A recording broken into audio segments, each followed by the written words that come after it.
వేసేదే కందిపప్పు. ఇదిగో ఇదిగో కందిపప్పు. పప్పులోన రాళ్లు తీసి నీళ్లలోన సోలెడేసి ఉడకేస్తే అప్పుడది ముద్దపప్పు. చింతపండు పిసికేసి పప్పు కాస్త కలిపేసి కొత్త కొత్తలాడేట్టు మరగబెట్టు. ఉప్పు చూసి వేయాలి, పసుపు కాస్త కలపాలి. ఆ తర్వాత చెప్తా. పచ్చిమిరపకాయ, ఉల్లిపాయ,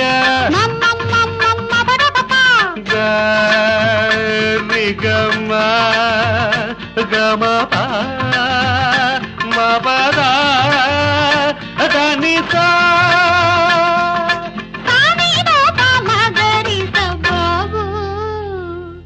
కొత్తిమీరి వేసి తాళింపు వేసి మూత పెట్టి కాసుకో, పొంగకుండా చూసుకో. ఓ